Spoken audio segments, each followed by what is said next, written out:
The Campbell's house on Lakeshore Drive was considered one of the most beautiful in Chicago's Gold Coast neighborhood. Built at the beginning of the last century and recently renovated, the house overlooking Lake Michigan was the embodiment of the American dream. Behind the impeccable facade was a seemingly equally impeccable family. Daniel Campbell, 56, was a respected civil engineer. His company, Campbell Construction, specialized in complex architectural projects and had an impeccable reputation in the industry. Tall, with the bearing of a man accustomed to giving orders, Daniel exuded confidence and authority. His steely gaze rarely softened, except in the presence of his wife, Odette. Odette Campbell, 52, worked as a human resources consultant for a large corporation. An elegant woman with a gentle smile and a penetrating gaze, she had a rare gift for finding common ground with a wide variety of people.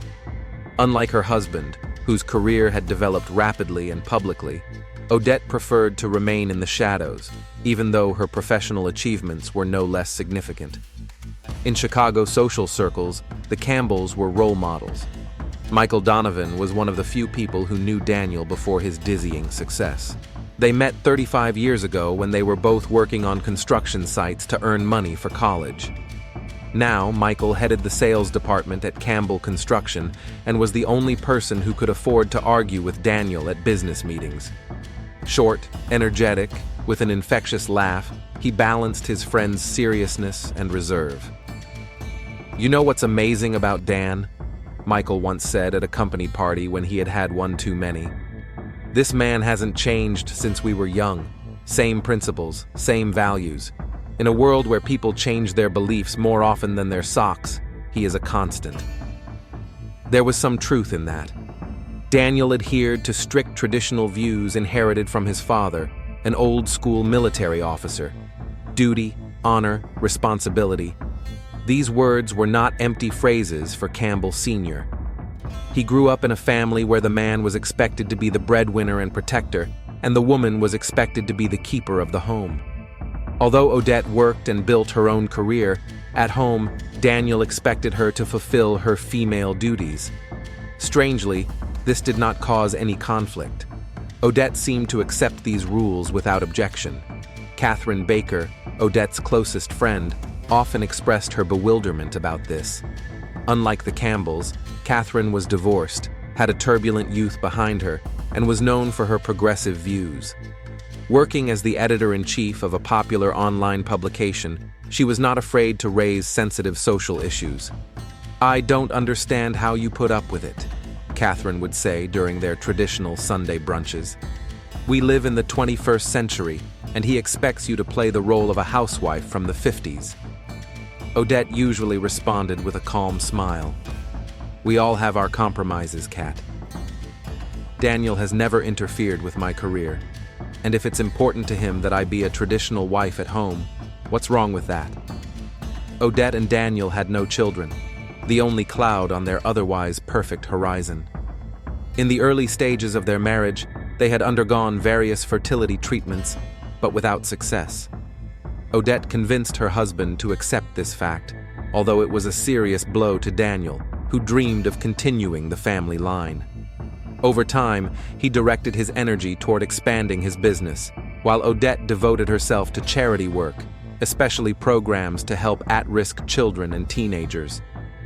Their typical day began early. Daniel got up at 5 in the morning, regardless of the day of the week, and went for a run along the lake. Odette woke up a little later and made breakfast. They never deviated from this ritual, even on weekends. Breakfast was always served on the veranda overlooking the lake, weather permitting. They discussed their plans for the day, read the news, and sometimes talked about work. Then Daniel would leave for his office, located in one of the skyscrapers in the city's business center. Odette worked mainly with remote clients and often stayed at home, in her spacious office on the second floor. She took great care with her appearance, even if she was going to spend the day at her computer without any face-to-face meetings. Flawless makeup, elegant clothes, neat hairstyle. Odette never allowed herself to look sloppy. Friends and acquaintances often said that the Campbells were a model of a harmonious relationship. However, behind the closed doors of their mansion lay a clear set of unwritten rules. Daniel expected dinner to be served on time, the house to be kept in perfect order, and Odette to always look impeccable. In turn, he provided financial security, never raised his voice, and never allowed himself to be physically aggressive. There was a noticeable lack of spontaneity and passion in their relationship, but to those around them, it seemed that this marriage was built on deeper foundations, mutual respect, and shared values. Nevertheless, an attentive observer might have noticed that Odette would sometimes freeze with a distant look in her eyes, as if her thoughts were carried far away from her perfect life. These moments lasted only a few seconds before she returned to reality with a slight smile. On the day when the measured flow of their lives was disrupted, nothing foreshadowed trouble. Odette woke up feeling slightly unwell, but did not think much of it. After breakfast with her husband, she went to her office for a series of video conferences with clients. By noon, the pain in her stomach had intensified so much that Odette was forced to cancel the remaining meetings. She took a painkiller and lay down, hoping that rest would help. However, by the evening, when Daniel returned home, her condition had deteriorated sharply. "I think I need to go to the hospital," she said in a weak voice, surprising her husband. In 20 years of marriage, Odette had never complained about her health and avoided visits to the doctor. In the emergency room at Northwest Memorial Hospital, Daniel saw fear in his wife's eyes for the first time.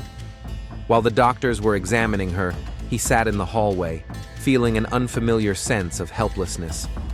His phone call to Michael was brief. "Odette is in the hospital. It seems to be something serious." 3 hours later, the diagnosis was made: acute appendicitis with complications requiring immediate surgery. Daniel signed the necessary documents mechanically.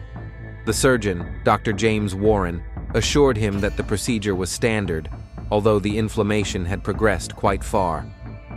"Mr. Campbell, you'd better go home and get some rest. The operation will take several hours, and then your wife will be under observation. You can visit her tomorrow morning." Daniel shook his head. "I'll stay." That night in the hospital corridor was the first of many Daniel would spend without Odette during their long marriage. Sitting on a hard plastic chair, he thought for the first time about how much he depended on her presence in his life. His thoughts were interrupted by a phone call from Catherine Baker. "Daniel, I just found out. How is she?" "She's in surgery. Dr. Warren says everything should be fine."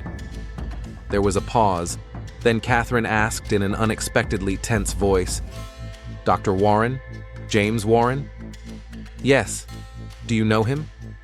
"No," she replied too quickly. "No, I just wanted to know the name of the doctor who is operating on Odette."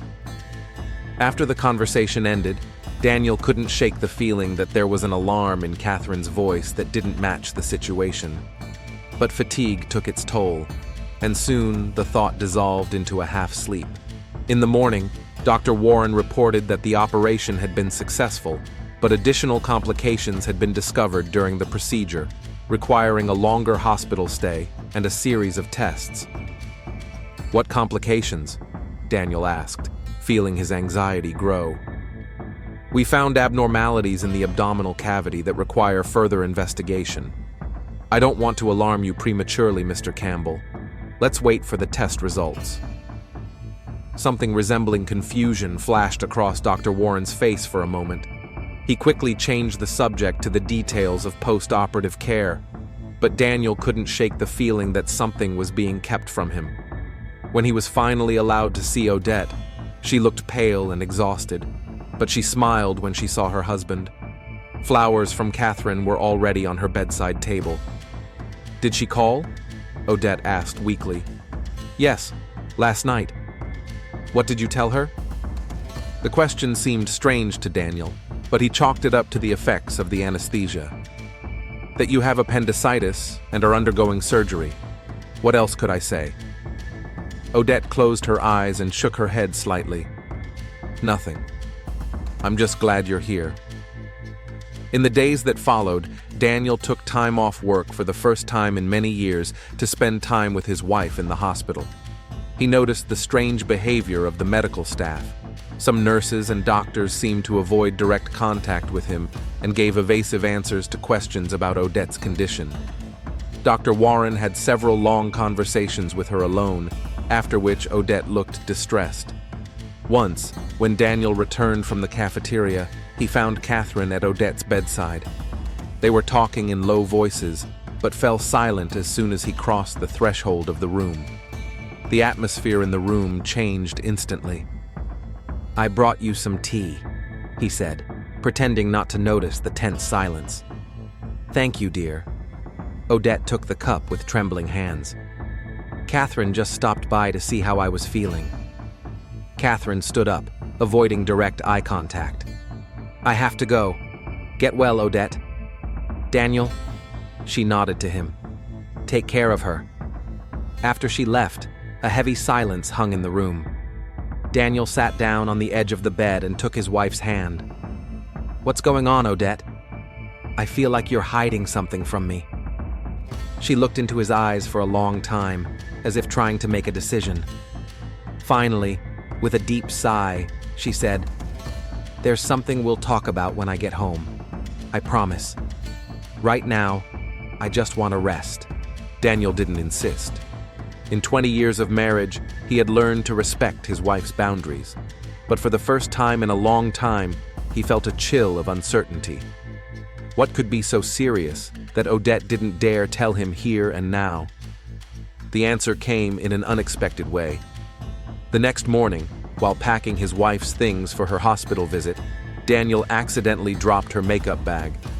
Among the scattered items, he noticed a plastic container with unlabeled pills. The pills did not look like ordinary painkillers or vitamins. Obeying a sudden impulse, he put the container in his pocket. The container of pills bothered Daniel. He never invaded his wife's personal space, but now something told him that something important was being hidden from him. At the pharmacist's office on the corner of their block, he placed one of the pills on the counter. "Can you tell me what this is?"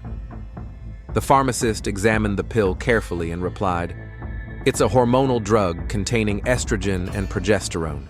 It's usually prescribed for hormone replacement therapy." "What conditions is it prescribed for?" "Hormonal imbalances, often during menopause." The pharmacist paused. "However, without a prescription and a doctor's consultation, I cannot recommend taking it." Daniel nodded, thanked him, and left the pharmacy. Hormone therapy. That would explain Odette's condition if she had entered menopause, but she had never mentioned it. Moreover, why would she hide such a natural process from her husband? Returning home, he decided to look through Odette's personal belongings for the first time in 20 years of living together. The feeling of betrayal towards her and towards himself did not leave him, but he suppressed these feelings. If his wife was hiding something, he had a right to know the truth. Deep inside Odette's closet, under a pile of winter clothes, Daniel found a small safe. He had never seen it before and did not know it existed. Attempts to open the safe using obvious combinations, their wedding date, Odette's birthday, were unsuccessful. After several fruitless attempts, he entered Catherine Baker's date of birth, and the lock clicked. Inside was a folder with documents, several photographs, and an old diary in a worn leather cover. Daniel picked up the folder. It contained medical records from more than 20 years ago in the name of Oliver Thomas Dupre.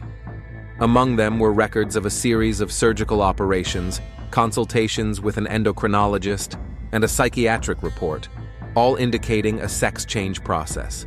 The blood drained from Daniel's face. He leafed through the documents, trying to find a reasonable explanation for why they were in his wife's possession. A photograph of a young man was attached to one of the pages. He stared at the features, feeling a growing sense of horror. The eyes in the photograph were Odette's eyes, the same expressive dark eyes that had looked at him every morning at breakfast for 20 years. Daniel slowly lowered the documents onto the bed. The room around him seemed to lose its shape. Oliver Thomas Dupre. His wife, Odette Campbell, had been a man named Oliver Thomas Dupre 20 years ago. He spent several hours in a daze, rereading the documents and trying to reconcile the two images, the image of the man in the photograph and the image of the woman he had loved for most of his adult life. Thousands of little things he had never noticed or ignored suddenly took on new meaning. The absence of children, Odette's unwillingness to discuss her youth, her intense attention to her own appearance, regular visits to the doctor that she never explained, those very pills. Before Odette returned, he carefully put everything back in its place, locked the safe, and hid it under his clothes. Leaving the house, he got into his car and just sat there, staring at the road ahead, unable to move. His phone rang several times. Michael, alarmed by Daniel's absence from an important meeting with clients, left several messages. Daniel couldn't bring himself to answer. How could he explain that his whole life had been a lie? That the woman with whom he shared his bed, whom he trusted with his most intimate thoughts, had hidden the fundamental truth about herself from him? The next day, overcoming his numbness, Daniel began his own investigation. He couldn't ask Odette directly, not until he was ready for that conversation, not until he had gathered more information. First, he checked whether Oliver Thomas Dupre had ever existed. Through his connections in the city administration, he gained access to archival records. Oliver did indeed exist. He was born in New Orleans, graduated from school with honors, and enrolled in a prestigious university. Then, the records ended, as if the man had simply ceased to exist. The next step was to study Odette's past. The official version she always told was that she had grown up in the suburbs of Boston, gone to college, and then moved to Chicago for work. But when Daniel tried to find confirmation of this story, he encountered gaps and inconsistencies. Old photos of Odette before they met were rare, and all taken around the same time, as if her life had only begun a few years before they met. Daniel felt a heavy, dark mass of anger and betrayal growing inside him. 20 years of lies. 20 years of living with a person who had deceived him from the very beginning of their relationship. What else could she be hiding? 3 days after discovering the documents, Daniel forced himself to visit Odette in the hospital. He smiled and held her hand, but inside him, a hurricane of emotions was raging. He now noticed things he hadn't seen before: shoulders slightly broader than most women of her height, slightly larger hands, a low voice that he had always considered a mere peculiarity. How could he have been so blind? "Dr. Warren says I'll be able to check out in a couple of days," Odette said, unaware of her husband's inner turmoil. "The tests are back to normal." "What tests?" Daniel asked, trying to keep his voice casual. "Just routine," she said, looking away. "Nothing serious." He nodded, squeezing her hand a little tighter than usual. "I'll talk to Dr. Warren before you're discharged. I want to make sure we don't miss anything important." Odette tensed, but quickly regained her composure. "That's not necessary. I've already discussed all the details with him." Daniel insisted, and after the visit, he went straight to Dr. Warren's office. The surgeon looked tense when Daniel entered without calling first. "Mr. Campbell, how can I help you?" "I want to know the truth about my wife's condition," Daniel said, sitting down without waiting to be invited. "You mentioned abnormalities in the abdominal cavity. What exactly did you mean?" Dr. Warren paused, choosing his words carefully. "Mr. Campbell, patient confidentiality prevents me from discussing details without her consent." "I'm her husband," Daniel said, his voice steely. "I have a right to know." "Actually, legally, that's not true," Dr. Warren replied, sitting up straight. "Medical information is strictly confidential, even to spouses, unless the patient has given explicit consent for its disclosure." They stared at each other across the table. Daniel decided to change tactics. "Tell me, Dr. Warren, have you known my wife for a long time?" Dr. Warren tensed. "Only since she was admitted to the hospital." "That's strange, because my wife seems to have known you longer than that. And her friend, Catherine Baker also reacted very emotionally when she heard your name. Dr. Warren's face remained impassive, but Daniel noticed a slight tremor in his fingers. Mr. Campbell, I can't comment on that. If you have questions about your wife's health, you should discuss them with her directly. I'll ask a direct question, Dr. Warren. Daniel leaned forward. Was my wife born a woman? A long pause hung in the office. Dr. Warren slowly removed his glasses and rubbed his nose. Mr. Campbell, I cannot discuss a patient's medical history with you without her explicit consent. That would be a violation of medical ethics and the law, but I strongly recommend that you talk to your wife. Frankly. This answer was the confirmation Daniel no longer needed. He stood up, feeling a heaviness growing inside him. Thank you for your time, doctor. Leaving the hospital, Daniel bought a bottle of whiskey for the first time in many years. He spent the entire evening in his office, trying to make sense of what had happened. How could he not have noticed? How could he have lived with someone for 20 years and not known such a fundamental truth?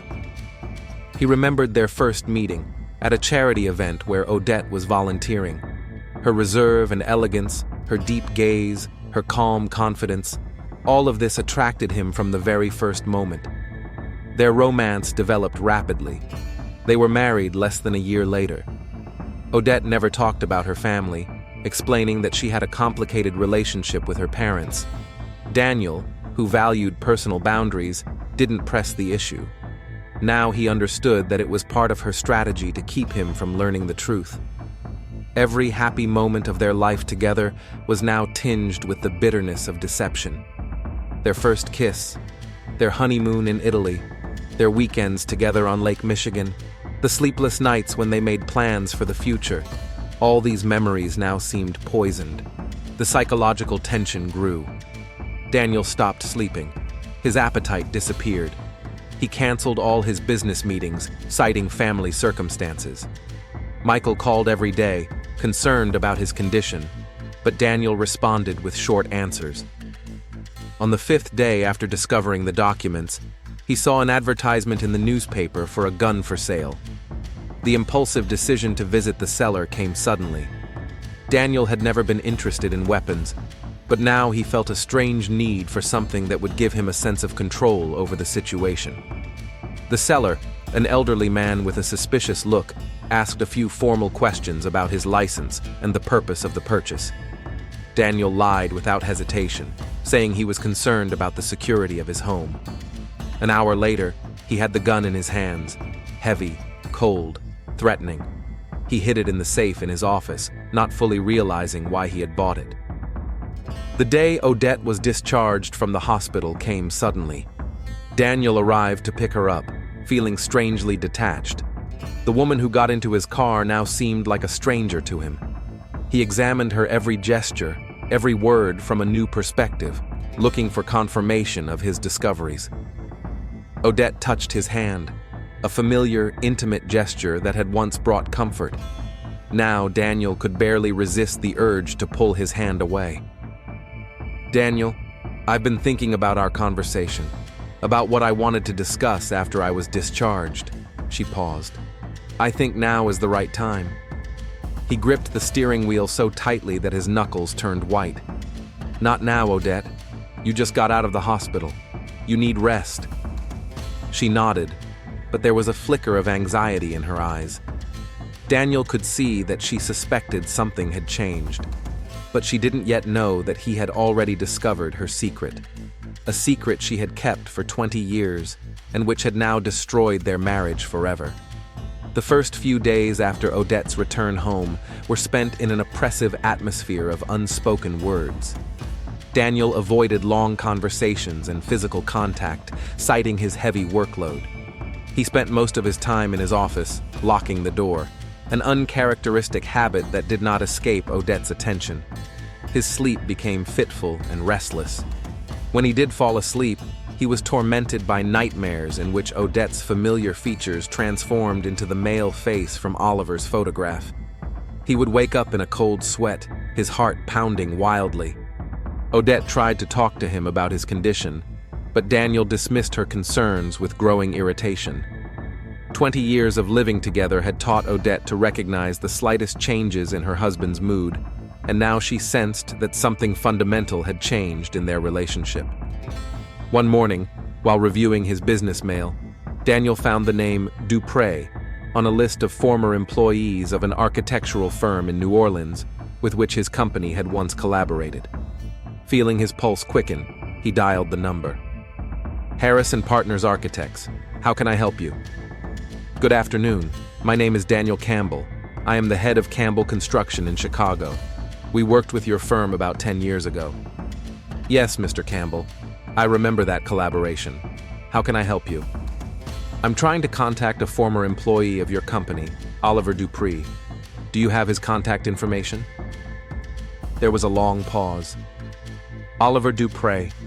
That name hasn't been heard here in over 20 years. I'm afraid I can't help you. He left a long time ago and we lost contact with him. Do you remember anything about him? Daniel insisted, feeling his throat tighten. A talented young architect, promising but strange, withdrawn. He quit suddenly, without explanation. There were rumors that he had personal problems. In the days that followed, Daniel used his business connections and resources to find several other people who knew Oliver Dupré. A former classmate, now a professor in California, reluctantly shared his memories. Oliver was always different, very smart, but aloof. We weren't close. After graduation, I heard that he had changed his name and moved away. I think he wanted to start a new life. Each new conversation revealed fragments of Oliver's past that fit together like pieces of a mosaic. A withdrawn, alienated young man who never felt comfortable in his own skin. A talented architect who suddenly disappeared from the lives of everyone who knew him. Daniel's mental state continued to deteriorate. He stopped shaving and neglected his appearance, uncharacteristic behavior for the always impeccable engineer. His colleagues in the office exchanged worried glances when he walked past with a distant look in his eyes. Michael repeatedly tried to find out what was going on, but was met with a wall of denial. Daniel, what's going on with you? He asked once, cornering his friend after another meeting. You're losing clients. My personal life is none of your business, Daniel replied sharply, surprising even himself with the harshness of his tone. The gun he had purchased before Odette's discharge had now moved from the safe to his desk drawer. Sometimes when he was alone in his office, Daniel would take it out, feeling the cold weight of the metal in his hand. He had never been interested in guns before, but now he felt a strange comfort in its presence. It was a kind of anchor in a reality that was rapidly slipping away from him. Having made his decision, Daniel went to a shooting club in the suburbs of Chicago. There, he spent several hours learning how to handle the weapon. The instructor noted his concentration and rapid progress, but expressed concern. Are you sure you're all right, sir? You look tense. Just stress at work, Daniel replied automatically, reloading the gun. After a week of secret visits to the shooting club, Daniel felt confident enough in his handling of the weapon. He tried not to ask himself why he needed these skills. Odette, meanwhile, noticed all these changes with growing concern. Her attempts to talk to her husband about the private conversation she had been putting off were met with a wall of cold alienation. One evening, after another failed attempt, she called Catherine. "Cat, I'm afraid he knows," she said without preamble as soon as her friend picked up the phone. "Have you talked to him?" Catherine's voice sounded tense. "No, he won't give me the chance. He's changed. He hardly talks to me, avoids my presence. Something's wrong, Cat. Something's very wrong. We discussed this many years ago, Odette. I told you that sooner or later the truth would come out." Odette closed her eyes, sensing the impending disaster. "I know. I thought I was ready to tell him myself after the hospital. But something happened while I was there. He found out something. I'm sure of it. Do you want me to talk to him?" Catherine suggested after a pause. "No, that will only complicate things. I'll try again." But there was no chance to try again. The next day, Daniel showed up at Catherine's apartment unannounced. His eyes were red from lack of sleep, and his hands were visibly shaking. "We need to talk," he said, without greeting her when she opened the door. Catherine let him in, sensing the inevitability of the conversation ahead. She had been preparing for this day for a long time, although she had hoped it would never come. "You knew all along," Daniel began, staring intently into her eyes. "You knew that my wife—" He faltered, unable to speak. "Was Oliver," Catherine finished for him, keeping her composure. "Yes, I knew." Daniel sank into a chair as if his legs had given way beneath him. "How long?" "From the beginning. We met when she had just completed her transition. I was one of the first people to know her as Odette." "And you helped her deceive me all these years?" Anger broke through his numbness. 20 years, Catherine. 20 years I've been living a lie." Catherine sat down across from him, keeping her distance. "It wasn't deception in the sense that you mean, Daniel. Odette is a woman. She has always been a woman inside, even when her body didn't match that. Don't try to manipulate me with this progressive talk." Daniel slammed his fist on the table. "She was born a man. She should have told me about this before we got married." Catherine met his gaze with unexpected firmness. "What would you have done if she had told you the truth back then, Daniel? With your traditional views, with your upbringing? You would have rejected her without hesitation, and we both know it." Daniel fell silent because he knew she was right. Even now, after 20 years of love, he couldn't accept this truth. "She was afraid of losing you," Catherine continued more gently. "She loves you, Daniel. She always has." "Love cannot be built on lies," he replied hollowly. "Sometimes people lie out of fear, not malice. She was afraid of your rejection, afraid of ridicule and condemnation. Can you imagine what she went through? What's it like to be born in a body that feels foreign?" Daniel raised his hand to stop her. "I don't want to hear excuses. I came here to find out the truth, and I got it." He stood up and headed for the door. "Don't tell her about our conversation. I'll decide what to do." Catherine followed him. "Daniel, listen to me. Whatever you decide, remember, Odette is the same person you loved for 20 years. Nothing has changed except your knowledge." He turned at the door, and Catherine recoiled when she saw the look in his eyes. "Everything has changed, Catherine. Everything." After leaving Catherine's apartment, Daniel did not return home. He wandered aimlessly around the city for several hours, trying to make sense of what had happened. Catherine had confirmed his worst fears, and at the same time tried to present the situation in a different light. But he couldn't. He just couldn't accept this version of the truth. Late in the evening, he finally returned home. Odette was waiting for him in the living room, pale and determined. "We need to talk," she said as soon as he crossed the threshold. "Not now," Daniel tried to evade, heading for the stairs. "Now," she said, her voice taking on a steely tone he rarely heard. "I know you know about my past. Catherine called and said you were at her place. We need to discuss this." Daniel stopped and slowly turned to face her. "Discuss what? That you've been deceiving me for 20 years?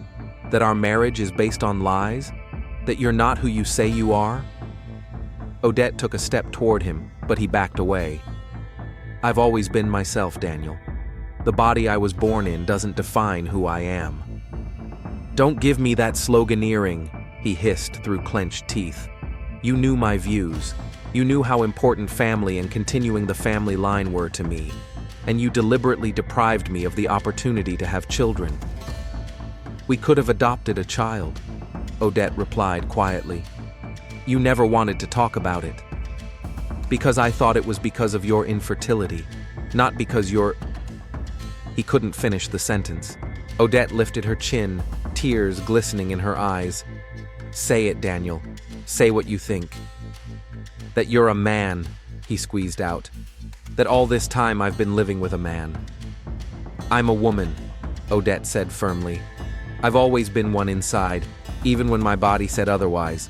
The surgeries, the hormones, they're just a way to bring my body into line with who I really am." Daniel shook his head. "You deceived me. You lied every day of our life together. I didn't tell you about my past, that's true." Odette took a deep breath. "I was afraid of losing you. And judging by your reaction, that fear was justified." "You didn't give me a choice." Daniel's voice sounded accusatory.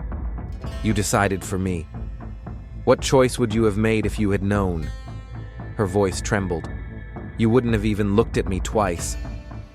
They stood facing each other, two people who had spent 20 years together and suddenly became strangers. The silence between them was filled with unspoken words and broken hopes. "I can't discuss this right now," Daniel finally said. "I need time."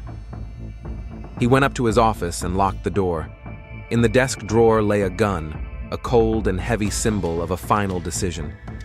Daniel stared at it for a long time, feeling his thoughts grow darker and darker. In the days that followed, the tension between the couple reached its peak. They hardly spoke to each other, avoiding even chance encounters in the house. Daniel immersed himself completely in his work, coming home late at night and leaving at dawn. Odette tried several times to resume the conversation, but each attempt ended in cold alienation or a flash of anger on his part. Daniel's psychological state continued to deteriorate. He lost weight, dark circles appeared under his eyes, and his gaze became vacant. Several times at the office, colleagues found him mindlessly shuffling papers or frozen in front of a computer with a blank screen. One evening, when he came home, he found an envelope on the kitchen table. Inside was a plane ticket in Odette's name and a short note. "I'm leaving for a week to give you time and space to think. I hope that when I come back, we can talk calmly. I still love you, Daniel, no matter what." "Oh." Daniel crumpled the note and threw it in the trash can. Then he took out a bottle of whiskey, which had recently become his constant companion, and went up to his study. Opening the desk drawer, he took out a gun and placed it in front of him. The day Odette returned was quiet and cloudy. Daniel waited for her in the living room of their home. A week of loneliness had brought him no relief. It had only reinforced his feelings of betrayal and anger. On the coffee table lay the photographs and documents he had found in Odette's safe. The gun rested on his knees. The sound of the key turning in the lock made him tense.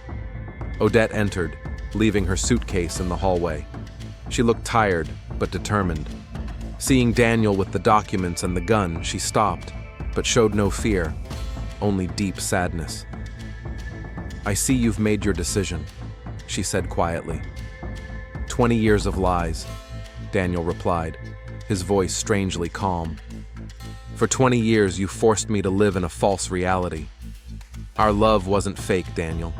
What I felt for you was always real. You were a man," Daniel said slowly, rising with the gun in his hand. "I was always a woman inside." Odette took a step forward. "The body I was born in." "Enough!" Daniel's voice broke into a shout. "I don't want to hear these excuses." She stopped, looking him straight in the eye. "What are you going to do, Daniel? Kill me? Will that solve your problem?" Daniel raised the gun, his hand trembling. "You ruined my whole life. Then do what you think is necessary." Odette straightened her shoulders, not looking away. "But know this. I loved you every day of these 20 years. And if I had to live my life over again, I would choose to be with you again, even knowing how it would end." Seconds stretched into eternity. Daniel looked into the eyes of the woman with whom he had spent half his life and saw the same love there as on their wedding day. But anger and betrayal proved stronger. The shot rang out deafeningly in the silence of the house. Odette's body fell to the living room floor, blood quickly soaking the light-colored carpet. Daniel stood motionless, the gun still pointed where his wife had been standing a second ago. His face showed no emotion, as if something inside him had broken at the moment of the shot. Detective Alice Morgan arrived at the scene 30 minutes after a neighbor who heard the shot called 911. By that time, the Campbells' house was surrounded by police cars and an ambulance, although Odette no longer needed medical attention. Daniel sat in a chair in the living room, staring at a single point. He did not resist when the officers handcuffed him. The gun lay on the floor next to his chair. He had not even attempted to dispose of the murder weapon. Alice Morgan, a 42-year-old detective with 15 years of experience in the homicide department, immediately realized that this case would be different from most of the domestic violence cases she had encountered. Usually, in such cases, there was a history of previous incidents, witnesses to family scandals, and reports to the police. Here, however, everything pointed to the Campbells' marriage having been exemplary until recently. While examining the crime scene, Detective Morgan noted several key details. Spread out on the coffee table were medical records and photographs. Among them was a picture of a young man whose facial features bore a resemblance to the victim.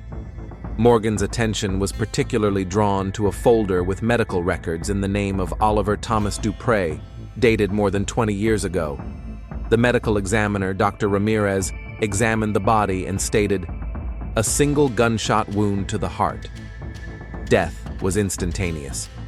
The shooting distance was about 2 meters. Any signs of a struggle?" Morgan asked. None. She was facing the shooter and made no attempt to run away or defend herself. Perhaps she didn't believe he would actually shoot. Upon closer examination of the body in the morgue, Dr. Ramirez made another discovery that confirmed Morgan's suspicions when she studied the documents. "Detective, the victim underwent sex reassignment surgery, presumably more than 20 years ago. It was quite high quality for that time." Morgan nodded. This coincided with what she had already begun to suspect. This changes the picture of the motive. The first interrogation of Daniel Campbell did not yield significant results. He admitted to the murder, but refused to talk in detail about his motives, repeating only one phrase: "She lied to me for 20 years. 20 years. The lawyer invited by Daniel's colleagues from Campbell Construction advised him not to testify until he was formally charged, but Daniel did not seem interested in the legal side of the case. His state was more like a trance than a conscious refusal to cooperate. Morgan decided to focus on gathering information from people close to the couple. First on her list was Catherine Baker, Odette's closest friend. Catherine looked devastated when Detective Morgan met her at her apartment. "I should have seen this coming," she said, staring blankly out the window. "When Daniel came to me, I saw something in his eyes, but I didn't think he was capable of it." "Tell me about their relationship," Morgan asked. "Were there any signs of violence before?" "Never," Catherine shook her head. "Daniel was always reserved, even cold, but not aggressive. He adored Odette, until recently." "What changed?" "He found out the truth about her past." Catherine sighed deeply. "Odette was born in a male body. She changed her gender before she met Daniel and never told him about it. Why did she hide it from her husband for so many years?" "Out of fear," Catherine replied. "Daniel was a very conservative man with traditional views on family and relationships. Odette knew he would never accept her if he knew the truth from the beginning. And when their relationship became serious, she was afraid of losing him." "And you knew about this all along?" "Yes. I met Odette shortly after her transition. I was one of the few who knew her story. The next witness was Michael Donovan, Daniel's best friend and colleague. Unlike Catherine, he didn't know about Odette's past before the tragedy, but he had noticed a sharp change in his friend's behavior in recent weeks. He became withdrawn and irritable," Michael said, rubbing his hands nervously. "I tried to find out what was going on, but he brushed it off. I thought it was related to work or Odette's health. It never crossed my mind. Did you notice any signs that he might be prone to violence?" "Never," Michael replied firmly. "Daniel was the most even-tempered person I knew, sometimes even too much so. But in the last few days, he was like a time bomb. I realize that now." The questioning of Dr. James Warren, the surgeon who operated on Odette before the tragic events, added important details. During the appendectomy, I discovered signs of a previous sex change operation, Dr. Warren explained. I didn't discuss this with Mr. Campbell, as that would have violated doctor-patient confidentiality. But he seemed to suspect something and came to me with direct questions. "Did you confirm his suspicions?" Morgan asked. "No, but my evasive behavior may have served as indirect confirmation. I advised him to talk to his wife." Comparing the witnesses' statements with the evidence, Morgan began to piece together a chronology of events. Daniel, having accidentally learned about his wife's past, conducted his own investigation, which fully confirmed his suspicions.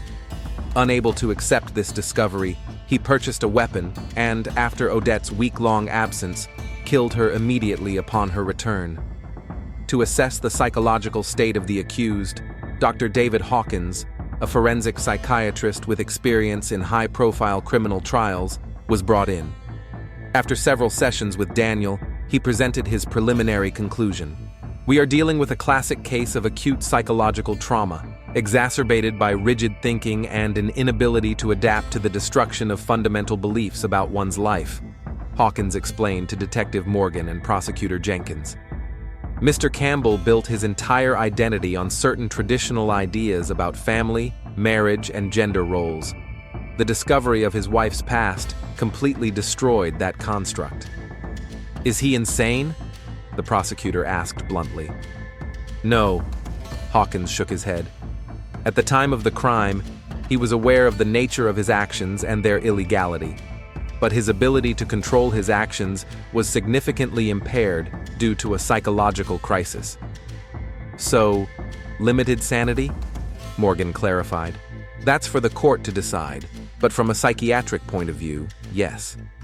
Daniel Campbell experienced what is known in psychology as extreme cognitive dissonance. His mind was unable to integrate new information into his existing worldview, which led to psychological fragmentation. In his report, Hawkins described in detail the psychological trajectory that led Daniel to murder. Discovering the truth about his wife forced him to rethink every moment of their 20-year marriage.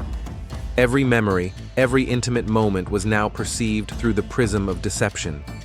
This created a state of constant psychological tension, which is usually resolved either by accepting the new reality or by completely rejecting it. In Mr. Campbell's case, we are seeing pathological rejection, Hawkins continued. He was unable to integrate the new information about his wife into his worldview and instead decided to destroy the source of cognitive dissonance. In other words, he killed his wife because he couldn't accept her past? Morgan asked. More accurately, he killed his wife because he couldn't accept that his entire life, which he believed to be based on certain unshakable principles, was built on what he perceived to be a fundamental deception. Delving deeper into the motives for the crime, the investigation turned its attention to the social and cultural context. Daniel Campbell grew up in a family with traditional values, where gender roles were clearly defined. His father, a military officer, raised his son in the spirit of conservative ideas about masculinity and family relationships. In Daniel's personal notes, found in his office, Detective Morgan discovered several phrases written in the days before the murder.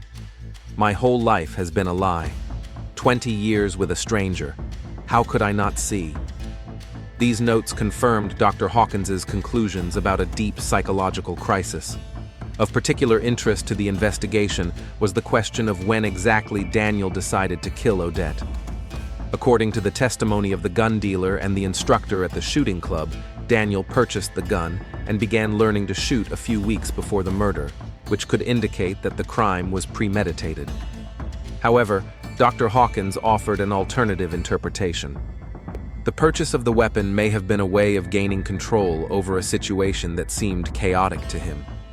It was not necessarily a conscious intention to kill. The final decision was probably made immediately before or even at the moment of meeting Odette after her return. As the investigation progressed, it became clear that the Campbell case went beyond a typical domestic murder. It touched on complex issues of identity, trust, deception, and social norms. Local media quickly picked up the story, presenting it as a tragedy caused by a clash between traditional values and modern ideas about gender identity. Detective Morgan, reviewing the case files in her office, realized that regardless of the outcome of the trial, there would be no winners in this story. A tragedy that could have been prevented by an honest conversation 20 years ago was now an irreversible reality. The trial of Daniel Campbell began 8 months after Odette's murder. During that time, the case had received widespread publicity, dividing public opinion into two camps. Some saw Daniel as the victim of years of deception, while others saw him as a murderer unable to overcome his own prejudices. The Cook County courtroom was packed, despite restrictions on the press imposed by Judge Harrison due to the sensitive nature of the case. Daniel sat at the defense table, visibly aged and gaunt.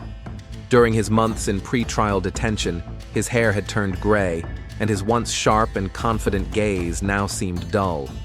Next to him sat attorney Richard Stern, a well-known defense lawyer in high-profile criminal cases, hired by Daniel's former colleagues at Campbell Construction. The indictment, presented by District Attorney Elizabeth Jenkins, charged Daniel with first-degree murder. The prosecution's main argument was based on evidence of premeditation, the purchase of a weapon, shooting lessons, the placement of documents on the table before Odette's arrival. Everything pointed to Daniel planning the murder. In her opening statement, Prosecutor Jenkins emphasized, "This case is not about gender identity or the right to a personal history. This case is about murder. It is about a man who decided he had the right to take another person's life because of information about her past." The defense strategy was based on admitting guilt to murder, but with the caveat of mitigating circumstances. Stern did not deny the crime, but insisted that Daniel was acting in a state of extreme emotional distress caused by the shock of discovering years of deception. "Imagine," Stern said to the jury, "that your entire reality, all your memories and beliefs, suddenly turn out to be based on lies. That doesn't justify murder, but it helps to understand the psychological context in which my client was operating." The key witnesses for the prosecution were Detective Alice Morgan and forensic experts, who described the crime scene and the nature of the injury in detail.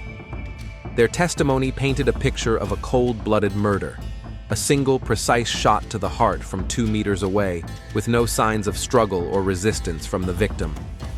The testimony of Catherine Baker attracted particular attention.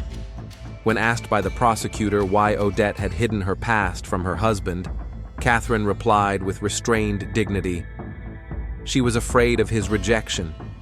At the beginning of their relationship, she wanted to tell him the truth, but the longer she put it off, the harder it became to confess. She knew about his conservative views and was afraid of losing his love." When the defense attorney asked if she considered such a long deception to be a form of emotional abuse, Catherine replied, "She didn't lie about who she was. Odette was a woman, in her heart, in her soul, in all aspects of her life. The only thing she didn't tell him was a part of her physical past that no longer existed by the time they met." Michael Donovan, testifying for the defense, described Daniel as a man of strict moral principles, for whom honesty and straightforwardness had always been fundamental values. Daniel built his life on certain beliefs. The discovery that his wife had hidden such an important part of her history from him destroyed not only his view of marriage, but also his view of himself. The turning point in the trial came with the testimony of Dr. David Hawkins, whose expert assessment of Daniel's psychological state had a significant impact on the jury. Hawkins presented a detailed analysis of the cognitive dissonance and psychological trauma experienced by the defendant. Mr. Campbell found himself in a situation where his mind could not reconcile two conflicting sets of facts: 20 years of happy marriage to a woman he loved, and the discovery that this woman was once a man. For a person with his psychological makeup, with his rigid gender beliefs, this created an insurmountable internal conflict. When asked by the prosecutor whether he considered Daniel to be insane at the time of the crime, Hawkins replied in the negative. No, he was aware of the nature of his actions, but his ability to think rationally and control his impulses was significantly impaired by psychological trauma, which meets the criteria for extreme emotional disturbance. The most dramatic moment of the trial was Daniel's own testimony. For the first time ever, he spoke in detail about his feelings after discovering the truth about Odette. I felt that the last 20 years of my life had been erased. Every memory, every moment of our life together suddenly took on a different meaning. I couldn't sleep, I couldn't eat. The only thought I had was, how could I not have known? How could I have been so blind? When asked by his lawyer if he regretted what he had done, Daniel replied after a long pause, I regret that I couldn't accept the truth. I regret that my mind couldn't handle this knowledge. I didn't hate Odette. I just couldn't live with the fact that my entire reality was built on what I perceived to be a lie. The closing arguments focused on the key question. Was Odette's murder the result of cold calculation or the consequence of severe psychological trauma? The prosecutor insisted that the purchase of a weapon and the preparation for the meeting with Odette indicated premeditated murder. The defense argued extreme emotional disturbance, appealing to Dr. Hawkins's conclusions. After 3 days of deliberation, the jury returned a verdict of guilty of second-degree murder with mitigating circumstances. Judge Harrison sentenced Daniel to 15 years in prison with the possibility of parole after 10 years. Daniel received the sentence without visible emotion. It seemed that the real part of his life had ended the moment he pulled the trigger. Deeply shaken by her friend's death, Catherine Baker established the Odette Campbell Charitable Foundation to support transgender people facing discrimination and violence. At the foundation's opening ceremony, she said, "This tragedy is the result of misunderstanding and fear. Odette's fear of losing love, Daniel's fear of losing his identity. The only way to prevent such tragedies in the future is to create a society where people don't have to be afraid to be themselves." Michael Donovan, who remained in charge of the company in Daniel's absence, visited his friend in prison several times. According to him, Daniel spent his days in silent apathy, refusing most contact with the outside world. "He seems stuck in that moment," Michael said. "He can't move forward or backward. It's as if a part of him died with Odette." In his cell in an Illinois state prison, Daniel Campbell slowly came to terms with the consequences of his actions. The prison psychologist noted a gradual transition from a state of dissociation to signs of deep depression, and possibly the beginning of acceptance of responsibility. There were no winners in this story, only victims of circumstances, their own beliefs, and an inability to engage in dialogue and acceptance.